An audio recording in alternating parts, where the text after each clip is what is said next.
Welcome to FDS MTG News for Wednesday, October 5th, 2022.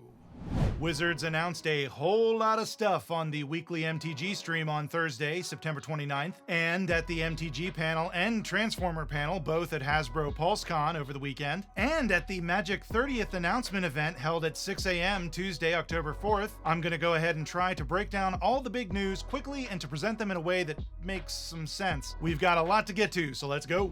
We have the deck lists for the upcoming Pioneer Challenger decks that will be released on November 4th. Of note, there are 2 copies of Expressive Iteration in the Izzet deck, and for those of you paying attention at home, you may note that Expressive Iteration is banned in Pioneer. Yep, we've got to put an asterisk next to that banning. If you play the Izzet deck list as is with no changes, you are allowed to keep the card in the deck. But if you make any changes at all, the copies of Expressive Iteration must be removed. We also got the deck lists for the new Game Night 2022 that will be released on October 14th.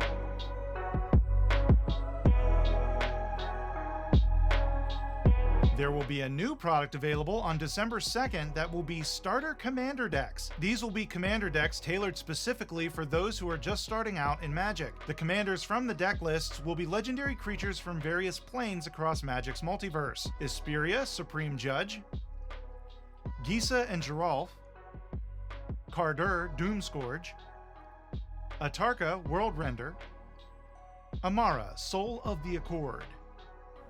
It seems Magic 30 in Las Vegas is where all the Brothers War previews are happening. It looks like all the previews will be held first at the event or the virtual event and then on social media. That being said, we did get some huge previews both in scope and literal size for the Brothers War, which is the actual story of Urza and Mishra. The story starts with the two as boys and follows them as they grow up and become enemies. But Meld is back! Meld is the mechanic where if you have both cards on the battlefield and you pay the meld cost, you can flip them and put them together to make one large card. Here we saw the Mightstone and Weakstone, the Mightstone and Weakstone. It's 5 for a legendary artifact Power Stone. When the Mightstone and Weakstone enter the battlefield, choose 1. Draw 2 cards. Target creature gets -5/-5 until end of turn. You can tap it and add 2 colorless mana. This mana can't be spent to cast non-artifact spells. And when you meld them, that makes Urza Planeswalker. Urza, Lord Protector, is 1 white and a blue for a legendary creature human artificer. It's a 2/4. Artifact, instant, and sorcery spells you cast cost 1 less to cast. You can pay 7 if you both own and control Urza, Lord Protector, and an artifact named the Mightstone and Weakstone. Exile them, then meld them into Urza, Planeswalker. Activate only as a sorcery. A legendary Planeswalker Urza comes in with 7 loyalty counters. Once during each of your turns, you may activate an additional loyalty ability of Urza Planeswalker. You may activate the same ability twice. You can add 2 loyalty counters. Artifact, instant, and sorcery spells you cast this turn cost 2 less to cast. You gain 2 life. You can add 1 loyalty counter to draw 2 cards, then discard a card. For 0, you can create 2 1/1 colorless soldier artifact creature tokens. You can take 3 loyalty counters away to exile target non-land permanent. Or you can take 10 loyalty counters away. Artifacts and planeswalkers you control gain indestructible until end of turn. Destroy all non-land permanents. Yeah, that's a spicy, problematic protagonist. Seriously, Urza is as much of a good guy as Walter White. We also gotta look at the Mishra cards. Yeah, more than one. Because Mishra is melded. Meldy?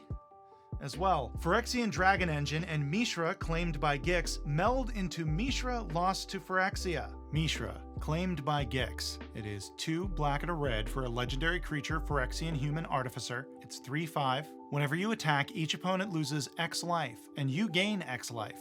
where X is the number of attacking creatures. If Mishra, claimed by Gix, and a creature named Phyrexian Dragon Engine are attacking and you both own and control them, exile them, then meld them into Mishra, lost to Phyrexia. It enters the battlefield tapped and attacking. Phyrexian Dragon Engine.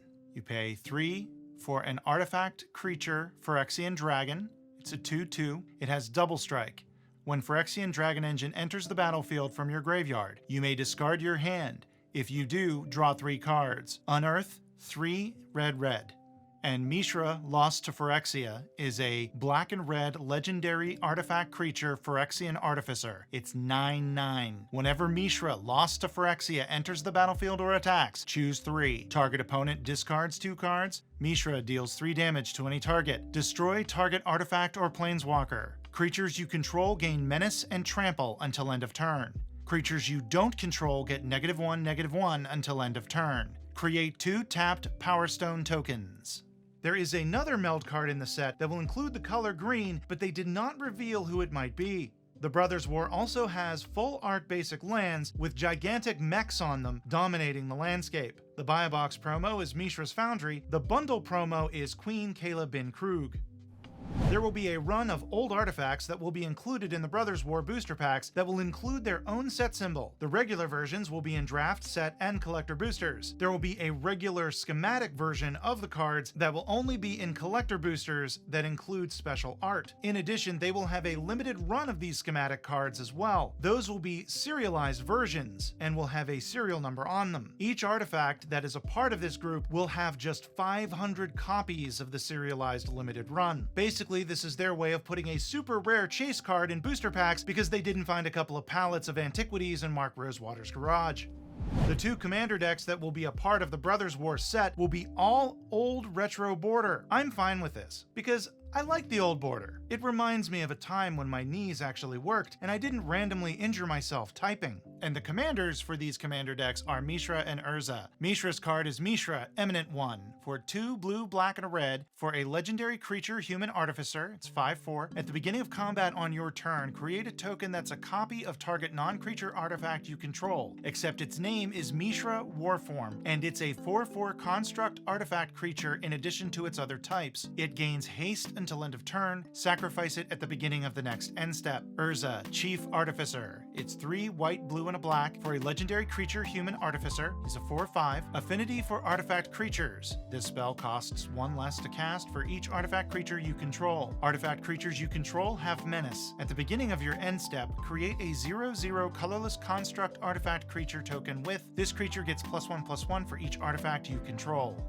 They also showed off the Jumpstart packaging for the Brothers War Jumpstart packs, and I have to say I'm shocked that no one is talking about this little puppers right here. I don't know what card this guy is on, but I need 50. Look at that derpy face!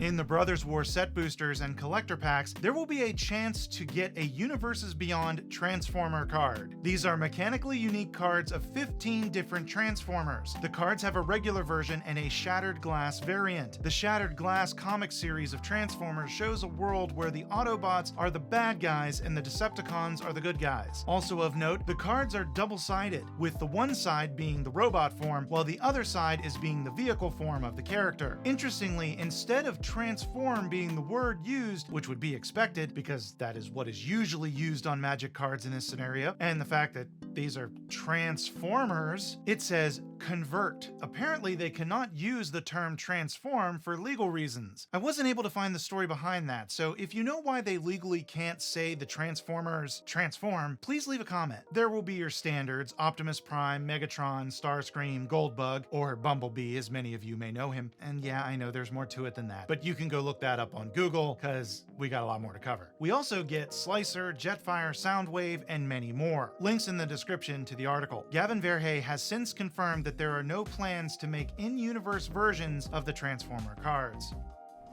The countdown to 30 begins, and you can celebrate with a 30th anniversary countdown kit. It's a new secret layer, but it's not print to demand, so technically a limited print run. There will be 30 cards individually packaged that you are supposed to open starting on December 1st, like a Magic-themed advent calendar. Or, if you want to get really pedantic, which I know some of you do, you can start opening them on July 7th, 2023, so you open the last one on Magic's actual 30th birthday, August 5th. There also is a 30% chance that each card is foiled. They revealed the first 7, and I'm going to give you a second to fast forward if you want to be surprised. Okay, here they are. Shark Typhoon, Necropotence, Chrome Mox, Birthing Pod, Elspeth Sun's Champion, with Rebecca Gay art, a chibi version of Nicol Bolas, God Pharaoh, and Bloodbraid Elf. They go on sale on November 1st and will cost $149.99 USD, and since they are already printed, you should have them before the 1st of December, here in the US at least. While the rest of us were getting sticker shock during the Magic 30th announcement, at the Hasbro Investor Call, CEO Cynthia Williams was announcing that there will be a Final Fantasy and Assassin's Creed Universes Beyond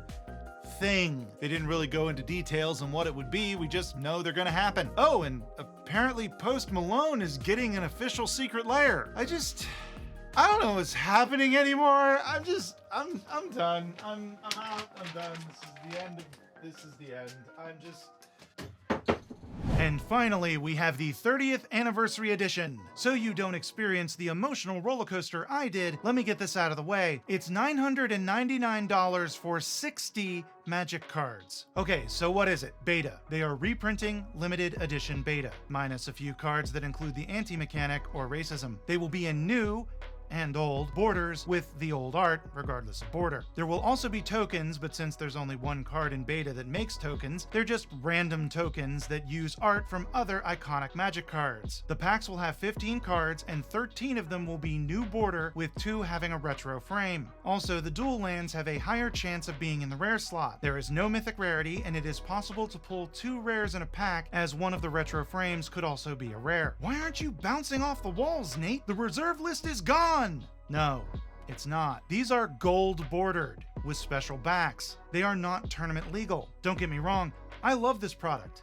I think this product is great. I was legitimately excited for it. Finally, dual lands will be much more accessible to casual players. And maybe finally I could know what it's like to pull a Black Lotus out of an actual pack of Magic cards. Then they announced the price, $999 for 4 packs. I haven't had such a high, followed by such a crash, since college. That about does it for today. Like, subscribe, follow me on Twitter, TikTok, Patreon, and anywhere you get your podcasts. Oh, and click on stuff. And at the Magic 30 announcement event, And at the Magic 30 announcement event, and at the Magic 30th announcement, these will be commander decks tailored to specific. The 2 commander decks that come with the Brothers War with all the old. Apparently, they cannot use the term transform for regal reasons. This show is part of the CIP network, inspiring creativity, one episode at a time.